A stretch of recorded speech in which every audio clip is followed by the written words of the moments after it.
مسلمانوں کو شرک سے منع کیا گیا ہے۔ کون سی باتیں ہیں جو شرک کے دائرے میں آتی ہیں؟ شرک نمبر 1 یہ ہے کہ عبادت کے عمل میں اللہ کے علاوہ کسی اور شے یا کسی اور ذات کو وجہ عبادت سمجھنا شرک ہے۔ کلیئر ہو گیا؟ یعنی عبادت میں معبود کے علاوہ کسی اور شے یا کسی اور ذات کو وجہ عبادت سمجھنا جو ہے یہ شرک ہے۔ سماج کے لیے عابد کہلانا یا عبادت کرنا بھی شرک ہو سکتا ہے۔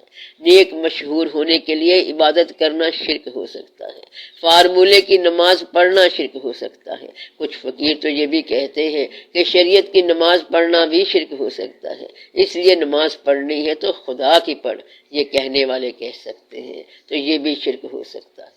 حضور پاک صلی اللہ علیہ وآلہ وسلم کا ارشاد ہے کہ میری امت جو ہے یہ شرک نہیں کرے گی کیونکہ یہ بت نہیں بنائے گی۔ آپ کے ہاں بت بنانے کا شعور خدا داد نہیں ہے کہ بت بنا کے اس کی پوجا کریں۔ آپ صلی اللہ علیہ وسلم نے فرمایا کہ ایک شرک سے تم بچ نہیں سکو گے، تمہارے لیے ذرا مشکل ہوگا، تم پیسے کو معبود کی جگہ رکھ بیٹھو گے۔ اس بات سے بچنا۔ جس زمانے میں کیمل ڈرائیورز کو، ساربانوں کو اسکائی سکریپرز مل جائیں تو وہ زمانہ ایسا ہوگا جس میں پیسہ لوگوں کی پرستش میں شرک کا امکان پیدا کر سکتا ہے۔ یہ کیسے کرتا ہے؟ یہ نہیں کہ آپ پیسہ رکھ کے اس کی ورشپ کرنے لگ جاؤ گے، بلکہ پیسے کی زیادتی کو آپ اللہ کا فضل سمجھیں گے اور پیسے کی کمی کو آپ اللہ کی ناراضگی سمجھیں گے۔ تو میں بتا رہا ہوں کہ یہ ہے اللہ تعالیٰ کو اللہ تعالیٰ کے علاوہ کسی بات میں ماننا یا نہ ماننا شرک ہو سکتا ہے۔ شرک جو ہے وہ اللہ تعالیٰ کے ساتھ ہو نہیں سکتا، کیونکہ اللہ تعالیٰ نے کہا ہے کہ شرک نہ کر، تو ہم اللہ تعالیٰ سے پوچھتے ہیں کہ آپ جیسا اگر کوئی ہو تو شرک ہو، جب تیرے جیسا کوئی ہے ہی نہیں تو شرک کیسے ہو سکتا ہے؟ تو ہو ہی نہیں سکتا۔ جو کچھ ہے ساری تیری مخلوق ہے، تو خالق ہے، کوئی تیرے جیسا ہو تو شرک ہو۔ تیرے جیسا کیسا ہو؟ جو نظر نہ آئے، جو سامنے بھی نہ آئے، جو صرف میرے خیال تک تعلق رکھتا ہو، حسن خیال کا نام ہو۔ اور یہ دو نہیں ہو سکتے، دو حسن خیال نہیں ہو سکتے، حسن خیال ایک ہوتا ہے، خیال کے جلوے دو نہیں ہو سکتے۔ گویا کہ اللہ تعالیٰ جس مقام پہ ہے اس مقام پر شرک کا امکان ہی نہیں۔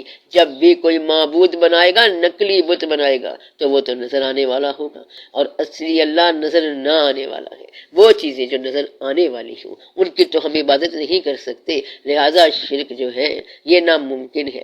لیکن اللہ بار بار کہتا ہے کہ شرک نہ کرنا، تو پھر راز کیا ہوا؟ شرک کا اصل خلاصہ یہ ہے کہ کوئی ایسی بات جو حضور پاک صلی اللہ علیہ وآلہ وسلم کی فرمائی ہوئی ہو، اس بات کے مقابلے میں دنیا کے کسی اور فارمولے کو بہتر ماننے کی تیاری ہی شرک ہے۔ شرک اللہ کے حکم کے علاوہ نہیں ہے، کیونکہ معبود تو تم بنا نہیں سکتے جو ایسا ہو جیسا اللہ ہے۔ جو کچھ اس ذات نے فرمایا، یعنی حضور پاک صلی اللہ علیہ وآلہ وسلم کی ذات نے فرمایا، اس علم کے برابر یا فوقیت میں کسی علم کے امکان کا ہونا ہی شرک ہے، اور اس شرک سے بچنا بڑا مشکل ہے۔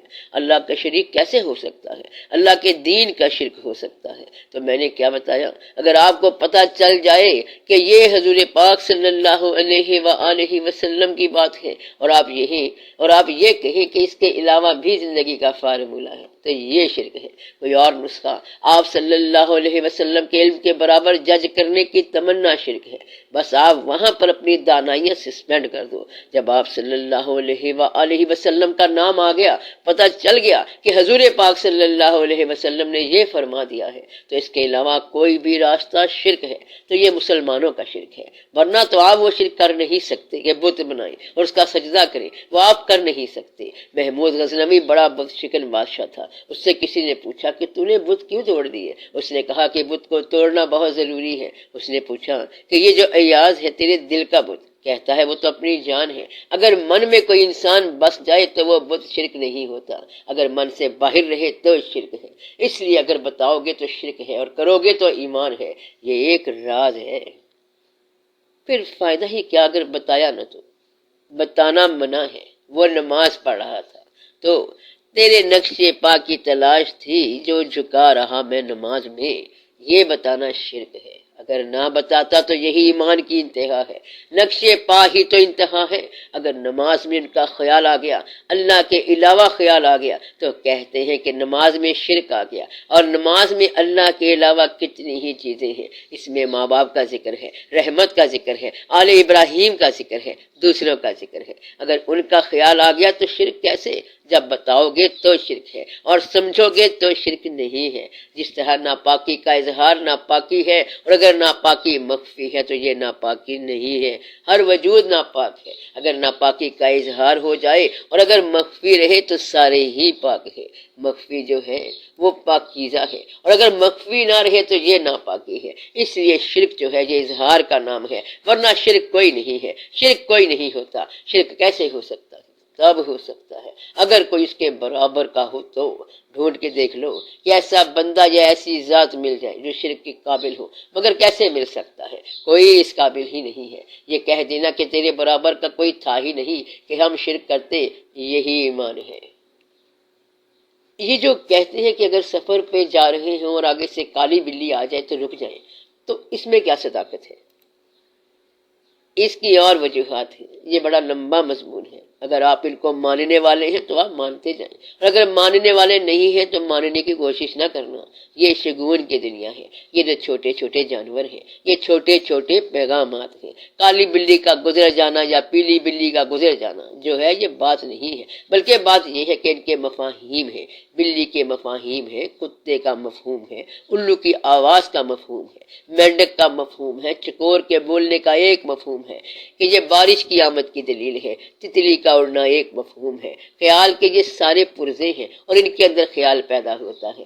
آپ کا خیال اگر اتنا وسیع ہو اور ان چیزوں کے ذریعے سے آپ اپنے خیال کے چہرے دیکھو تو پھر یہ بہت اعلیٰ باتیں ہیں، اور اگر صرف شگون نکالنا ہے تو پھر بہتر ہے کہ کسی چیز کو نہ مانو، ورنہ بلی اطلاع دے سکتی ہے۔ آپ نے زلزلے کا وقت نہیں دیکھا ہوگا، اللہ نہ دکھائے، پر کیسے نہیں، زلزلہ تو آنا ہے۔ میرا مطلب ہے کہ شام کا وقت ہو، زلزلے کا ٹائم ہو، تو زلزلے سے 4 سیکنڈ یا 5 سیکنڈ پہلے گھوڑا بے تاب ہو جائے گا، بھاگے گا۔ کہنے کا مقصد یہ ہے کہ وہ دیکھ رہا ہے جو چیز آ رہی ہے، اور اس کو محسوس ہوتا ہے کہ ایسا واقعہ ہونے کو ہے۔ یہ جو ہوتے ہیں ہوا میں چلنے والے جنات وغیرہ، یہ بلیاں اور جانور بہت ساری تکلیف میں اپنے وجود پر اٹھا لیتے ہیں۔ اگر آپ کو نظر آئے کہ بکری بلا سبب مر گئی ہے تو یہ بلا سبب نہیں، ایسی بہت ساری باتیں خود آپ کے لیے آسانیاں پیدا کر دیتی ہیں۔ آپ بے شک نہ مانیں، لیکن جو مانتے ہیں ان کو برا بھی نہ کہو۔ وہ فال نکالتے رہتے ہیں، کیا فرق پڑتا ہے؟ ان کو فال نکالنے دو، وہ سادہ لوگ ہیں، شریف لوگ ہیں۔ مثلا صبح صبح آنکھ پھڑکنے لگ گئی یا دل دھڑکنے لگ گیا تو دھڑکنے دو، کیا فرق پڑتا ہے؟ تھوڑی سی رونق لگی ہوئی ہے، لگنے دو۔ اگر کوئی یہ کہے کہ آپ کو دیکھ کر اور لوگ یاد آ گئے ہیں تو کہنے دو، اس میں حرج تو کوئی نہیں ہے، تو یہ کہنے دو۔ اللہ حاضر قیاس۔ آنکھ کے پھڑکنے کو بھی لوگ کہتے ہیں کہ اگر دائیں آنکھ پھڑکے تو اچھی بات ہوتی ہے اور بائیں آنکھ پھڑکے تو بری بات ہوتی ہے۔ اگر آپ نے اب تک ان باتوں کو نہیں مانا تو آئندہ نہ ماننا، جو مانتا ہے اس کو ماننے دو۔ یہ آج کی بات نہیں ہے، یہ انسانی خمیر میں ابتدائی آفرین سے چلا آ رہا ہے، جب سے دنیا بنی ہے تب سے چلا آ رہا ہے، آپ کے بچپن سے چلا آ رہا ہے۔ آپ کو ان چیزوں میں وقت ضائع کرنے کی کیا ضرورت ہے؟ اگر اس کی دائیں آنکھ پھڑکتی ہے تو پھڑکنے دو، دل دھڑکتا ہے تو دھڑکنے دو۔ یہ کہتے رہتے ہیں کہ پاؤں میں کھجلی ہوگی تو سفر کرے گا، ہاتھ میں کھجلی ہوگی تو پیسہ آئے گا یا وہ دے گا۔ اس کو جیسے بھی ہو رہا ہے آپ ہونے دو، آپ کو کوئی بات نہیں ہونی چاہیے۔ آپ اللہ کا نام لیا کرو، اللہ تعالیٰ مہربانی فرمائے۔